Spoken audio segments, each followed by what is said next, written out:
அன்புள்ள மிதுன ராசி அன்பர்களே, சனி பெயர்ச்சி பலன்களை நாம் பார்க்க போகிறோம். மிதுன ராசினருக்கு இதுவரை சனி பகவான் 9ஆம் இடத்தில் இருந்தவர் 10ஆம் இடமாகிய மீன ராசிக்கு செல்கிறார். கர்மஸ்தானம், தொழில் ஸ்தானம், ஜீவனஸ்தானம் என்று சொல்வோம். மிதுன ராசினருக்கு 10ஆம் இடத்தில் சனி பகவான் வருவதால் தொழில் ஸ்தானத்துக்கு வருகிறார். அவர் அப்படி வருவதால் உழைப்புக்கு ஏற்ற ஊதியம் தங்களுக்கு கிடைக்கும். தனது 3ஆம் பார்வையால் விரயஸ்தானத்தையும், 7ஆம் பார்வையால் சுகஸ்தானத்தையும், 10ஆம் பார்வையால் கலஸ்தரஸ்தானத்தையும் பார்வையிடுவார். ஒரு மனிதன் தன் வாழ்நாளில் எப்படியெல்லாம் வாழ்ந்தால் முன் ஜென்ம கர்மாவை கழிக்கலாம் என்பதை சனி பகவான் புரிய வைப்பார். அரசியல் ஆர்வம் அதிகரிக்கும், அரசியல் ஈடுபாடு உண்டாகும்.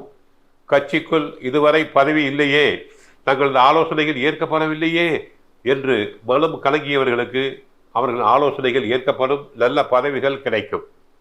செல்வாக்கு உயரும். குழந்தை பாக்கியத்திற்காக ஏகிய பெண்களுக்கு அழகான குழந்தைகள் பிறக்கும். சிலருக்கு ஆண் வாரிசு இல்லையே என்பவர்களுக்கு ஆண் குழந்தைகள் பிறக்கும். பூர்வீக சொத்து தொடர்பான வழக்குகள், சர்ச்சைகள் அனைத்தும் முடிவுக்கு வரும். சிலர் தொழில் அல்லது வேலைக்காக இடம் பெயரலாம். நண்பர்கள், சகோதரர்களால் கூட்டு தொழிலில் லாபம் ஏற்படும். தகப்பனாருடன் ஏற்பட்ட வருத்தம் குறையும். முக்கியமான தேவைகள் நிறைவேறும். காதல், கலப்பு திருமணம் நடைபெறும். வாழ்க்கையில் பிடிப்பு, தைரியம் அதிகரிக்கும். முயற்சிகளுக்கும் திட்டமிடுதலுக்கும் குடும்ப உறவுகள் உதவியாக, ஆறுதலாக, பக்கபலமாக இருப்பார்கள். வருமான வரி கட்டக்கூடிய அளவுக்கு தங்களுக்கு வருமானங்கள் கூடலாம். ஆகவே இந்த சனி பெயர்ச்சி போன முறை 9இல் இருந்து சில தொல்லைகளை கொடுத்தார். அந்த தொல்லைகள் அனைத்தும் அகலும். வியாபாரம் செழிப்படையும், தொழில் செழிப்படையும். அனைவரும் மூக்கில் விரலை வைக்கும் அளவுக்கு தங்களுக்கு தொழில் சிறக்கும். அடுத்து 10ஆம் பாவம் தொழில் ஸ்தானம். சனி பகவானை ஆயுள்காரகன், தொழில்காரகன் என்போம். அவர் தற்போது பல நன்மைகளை வாரி வழங்குவார். அடுத்த 5 ஆண்டுகள் மிதுன ராசினருக்கு பொற்காலம். தற்போது 10ஆம் இடத்தில் உள்ள சனி பகவானால் நன்மைகள். அடுத்து லாபஸ்தானம் செல்வார், அதுவும் நன்மை.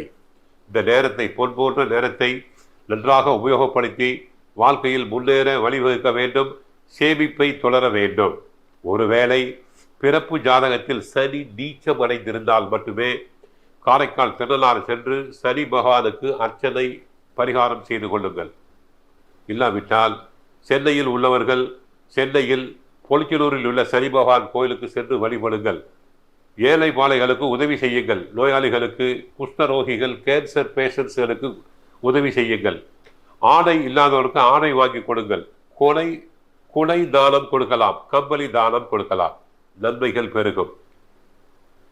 சுந்தரகாண்டம் பாராயணம் செய்யலாம், நன்மைகள் பெருகும். திருமண தடை அகலும், நல்லவை நடக்கும், குழந்தை பாக்கியம் உண்டாகும், தொழில் நன்றாக இருக்கும். இதனை பயன்படுத்தி முன்னேற பாருங்கள். வாழ்க வளமுடன், மங்களம் உண்டாகட்டும்.